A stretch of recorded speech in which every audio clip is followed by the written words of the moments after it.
Halo semua, saya mendapatkan banyak komentar dari teman-teman yang muslim yang berkata bahwa Islam adalah agama damai. Benarkah Islam agama damai? Yuk kita periksa sama-sama.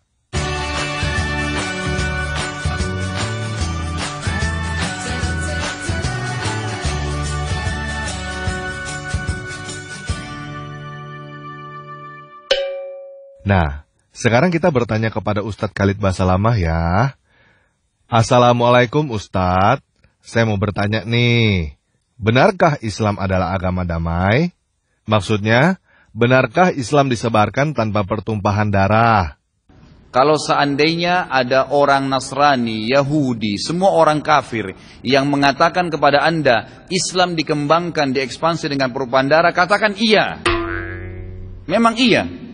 Karena banyak orang Islam, subhanallah, kayak orang yang ketakutan kalau dikatakan Islam itu disebarkan dengan pedang. Saya katakan ikhwas sekalian, memang Islam dikembangkan dengan pedang. Jihad itu dikumandangkan memang dari dulu. Ada pengembangan Islam dengan dakwah, ada pengembangan Islam dengan pedang. Nabi SAW menyerang Mekah, itu dengan kekuatan memang. Sampai menaklukkan Mekah, akhirnya tersebar Islam di Mekah. Dan kalau tidak ada jihad pada saat itu, Mekah akan tetap jadi kota kafir. Jangan dilupakan sejarah itu. Hah? Gak salah Ustadz. Kok saya sering mendengar bahwa Islam tidak menyebarkan agama dengan perang? Katanya Islam hanya berperang kalau diserang. Awalnya dari jihad. Banyak orang subhanallah menganggap takut kalau mengatakan Islam disebarkan dengan pertumpahan darah. Memang benar. Pada saat maju menawarkan peperangan, kita tawarkan Islam dulu. Tidak bisa Islam, tidak bisa orang jihad kalau tidak tawarkan nih. Kecuali kalau kita diserang tiba-tiba. Kalau untuk ekspansi, syarat mutlak disepakati oleh jumhur ulama, harus tawarkan Islam dulu. Kalau mereka nolak baru jizyah, upeti. Kalau mereka nolak baru perang. Dan ini tanpa nunggu kita diserang. Memang ini ekspansi. Memang ekspansi Islam. Disebarin Islam itu. Gitu kan? Kalau mereka nolak terjadi peperangan. Ini memang peperangan. Kasus saya katakan Mekah misalnya. Kemudian waktu Nabi SAW menyerang Tabuk. Gitu kan? Perang Hunain. Waktu Nabi SAW melanjutkan menyerang wilayah-wilayah yang mendekati kota Taif. Gitu kan? Dan banyak peperangan-peperangan yang lain. Nabi SAW ekspansi Islam. Tapi kita fair datang menawarkan Islam. Nolak baru kemudian ya, kita bayar jizyah. Kalau nolak baru perang. Oh begitu. Ya. Berarti Islam bukan hanya berperang kalau diserang. Islam menyerang atau ekspansi untuk menyebarkan agama. Untuk ekspansi, pertama menawarkan Islam, kalau menolak disuruh bayar jizyah, kalau menolak baru perang. Betul ya? Yakin gak nih Ustadz bahwa ini adalah apa yang diajarkan dalam agama Islam? Kita harus tahu memang ini ibadah dalam agama. Hah? Ini adalah ibadah? Ini ibadah dalam agama. Jangan karena kita dikatakan teroris lalu kemudian kita tidak berani jihad. Enggak. Ada jihad itu. Tapi pada tempatnya dan waktunya. Gitu kan? Pada tempatnya dan waktunya. Pertama Allah SWT mengatakan kalian harus punya persiapan, keterampilan untuk berperang. Dan itu untuk menakut-nakuti musuh-musuhnya Allah. Memang dianjurkan. Nabi SAW menyuruh kita punya persiapan. Nabi SAW tiap hari melatih sahabatnya berkuda, melempar tombak, memanah, berenang. Bahkan beliau mengatakan, ajarkan anak kalian menunggangi kuda sementara kuda itu berlari dan suruh dia loncat di atasnya. Para sahabat tiap hari melatih diri mereka dengan keterampilan. Bukan untuk terorisme. Bukan untuk merebut haknya orang lain. Tapi untuk membela agama Allah Subhanahu Wa Taala. Karena itu asasnya jihad. Kata Nabi SAW, siapa yang berperang ya untuk meninggikan kalimat la ilaha illallah, dia akan masuk surga. Memang itu targetnya. Bukan untuk terorisme. Bukan untuk terorisme. Tetapi untuk menakut-nakuti orang. Untuk menakut-nakuti musuh-musuhnya Allah. Memang dianjurkan. Bukan untuk terorisme, tetapi untuk menakut-nakuti orang. Yang disebut dengan terorisme ya menakut-nakuti orang itu Ustadz. Menebarkan teror. Jadi, apakah umat Islam boleh membunuh Ustadz? Pertanyaannya, bolehkah saya membunuh orang yang menghina Nabi SAW? Kalau kita kembali ke dalil, boleh. Kalau kembali ke dalil, boleh. Nabi SAW pernah menyuruh para sahabat membunuh Ka'ab bin Ashraf. Baca dalam riwayat Bukhari. Kenapa? Ka'ab bin Ashraf ini selalu menghina Nabi SAW. Selalu menghina Nabi. Apa kata Nabi SAW? Siapa yang mau bunuh orang ini buat saya? Ponakannya Ka'ab mengatakan saya. Lalu pergilah mereka lalu menyelesaikan 3-4 orang pergi membunuh Ka'ab bin Ashraf. Maaf ya Ustadz, saya kurang yakin. Saya coba tanya lagi kepada Ustadz yang lain ya. Ustadz Insan Mokoginta. Assalamualaikum Ustadz Insan Mokoginta. Saya mau nanya nih, apakah benar umat Islam boleh membunuh? Surat Muhammad ayat 4. Beliau menunjukkan surat Muhammad 4. Tolong dibaca Pak Ustadz dengan Pak Pendeta, hati-hati. Itu ada di kurung. Ya, apabila kamu bertemu dengan orang kafir di medan perang, itu dibuang, maka pancunglah batang leher mereka. Jadi boleh kita membunuh.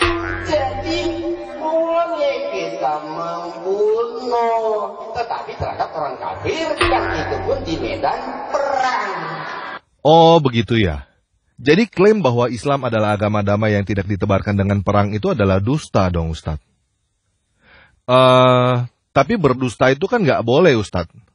Dibolehkan dusta dalam Islam. Dalam peperangan, kalau musuh tangkap, antum ditawan lalu ditanya, berapa jumlah pasukan Islam? 1 juta.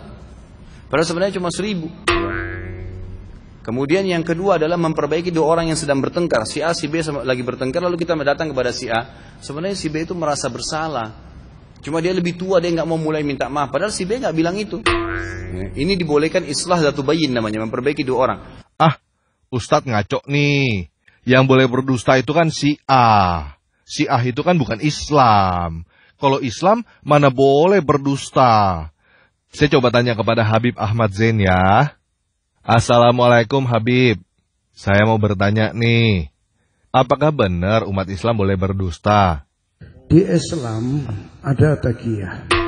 Ammar bin Yasir ketika itu dia kepada jeragannya, bosnya. Nah, dia berbuat begitu karena dia kalau tidak dia akan dibunuh. Tapi di dalam kita itu taqiyah kepada penguasa yang kafir. Yang membahayakan apabila kita tidak mengikuti dia punya omongan, membahayakan diri kita. Itu bisa digunakan. Syiah sebenarnya sama. Karena Syiah itu menganggap kita kafir. Oh begitu ya.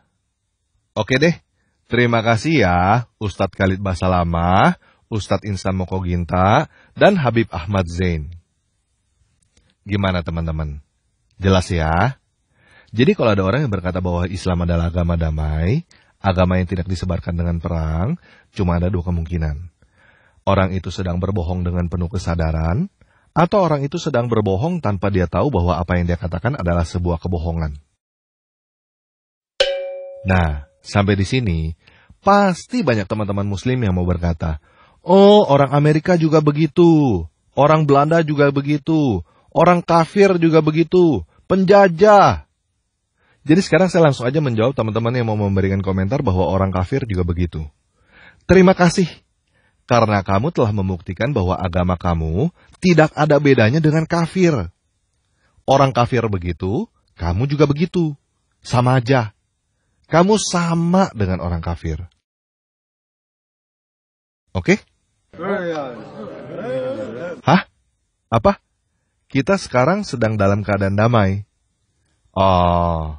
Yuk kita baca Al-Quran surah 9 ayat 123. Wahai orang-orang yang beriman, perangilah orang-orang kafir yang di sekitar kamu. Dan hendaklah mereka merasakan sikap tegas darimu, dan ketahuilah bahwa Allah beserta orang yang bertakwa. Jadi begini teman-teman yang muslim. Saya tahu bahwa banyak dari kamu sebenarnya adalah orang yang baik. Saya tahu bahwa sebenarnya banyak dari kamu yang tahu bahwa perang itu cuma membawa bencana dan penderitaan. Menang jadi arang, kalah jadi abu. Tetapi kenyataannya, surah 9 ayat 123 ini ada di dalam Al-Quran. Kamu bisa mengarang pembenaran apapun yang kamu mau. Tetapi kamu tidak bisa membantah kenyataan bahwa Al-Quran menyuruh kamu berperang kepada orang-orang kafir yang ada di sekitar kamu. Coba sekarang kamu tanyakan kepada hatimu yang paling dalam. Coba kamu bayangkan tetangga-tetangga kamu yang tidak seagama dengan kamu.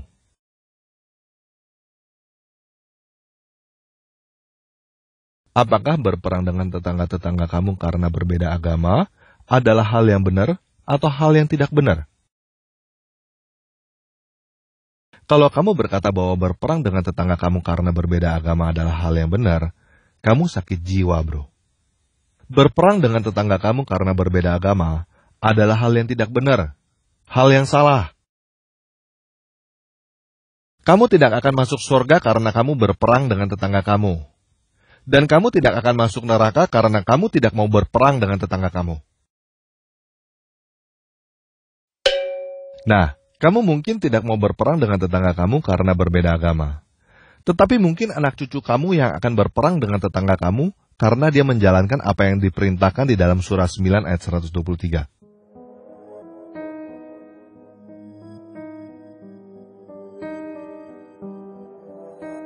Pertanyaan saya, apakah kamu mau melihat anak cucu atau keluarga kamu membunuh tetangga kamu karena mereka berbeda agama? Ini bukan kehendak kami, ini di luar jangkauan kami. Sebagai mamanya, saya yang salah, mungkin saya kurang mengawasi anak. Nggak mau kan?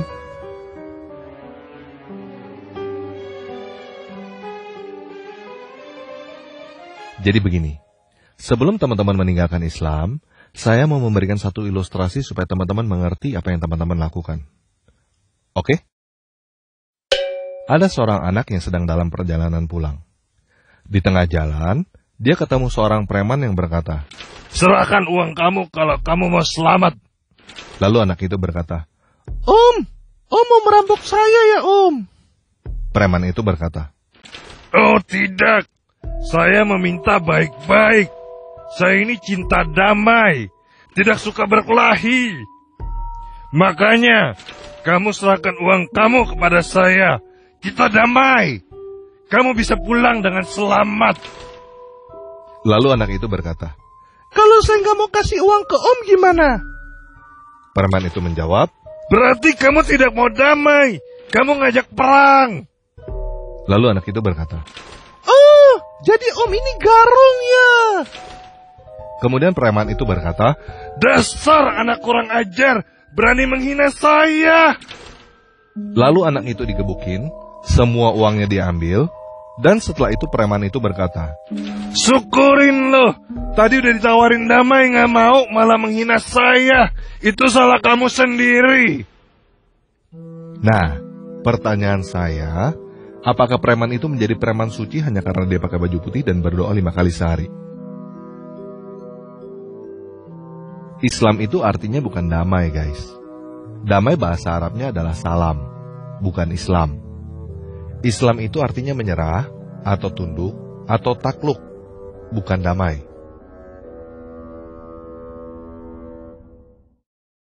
Semua negara yang melakukan agresi militer ke negara lain pasti melakukan apa yang Ustadz Khalid Basalamah katakan.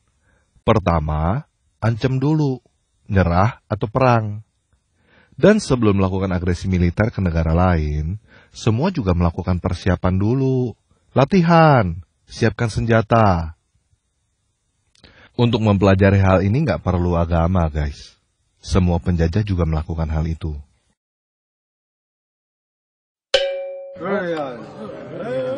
Hah? Apa? Teman-teman mau berkata bahwa Islam disebarkan di Indonesia tanpa berperang? Oke, silakan teman-teman cari di internet dengan kata kunci perang Padri. Ini saya bacakan kutipan artikel dari situs nu.or.id. Selama berlangsungnya perang, pasukan kaum Padri tidak hanya berperang melawan Belanda. Namun mereka juga menyerang tanah Batak Selatan, Mandailing, untuk mengislamkan tanah Batak Selatan dengan menggunakan kekerasan senjata. Perang Padri ini terjadi pada tahun 1816 sampai 1833. Jelas ya? Jadi klaim bahwa Islam disebarkan di Indonesia tanpa perang adalah dusta lagi. Pertanyaannya adalah, apakah kamu beragama untuk belajar berdusta dan berperang?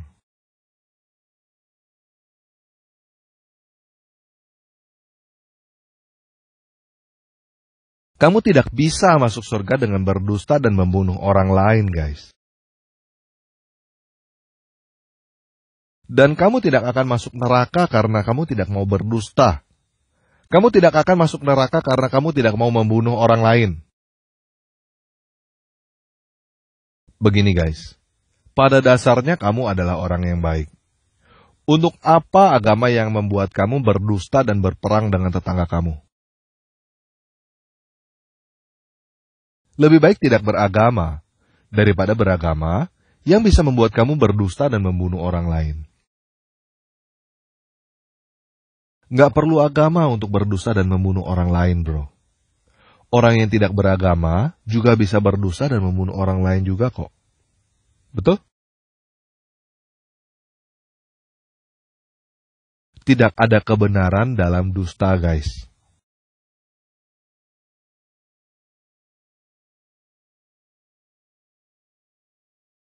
Jadi gimana?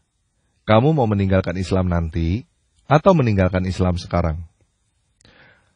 Kamu mau tunggu anak cucu atau keluarga kamu berperang dengan tetangga kamu dulu, atau kamu mau mencegahnya sekarang?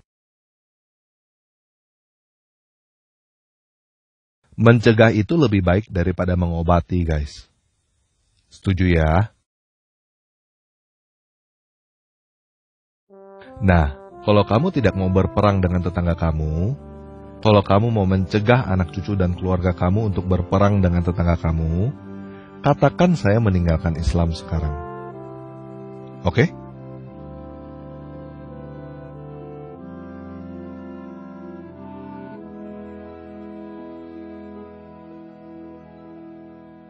Oke, katakan saya meninggalkan Islam sekarang.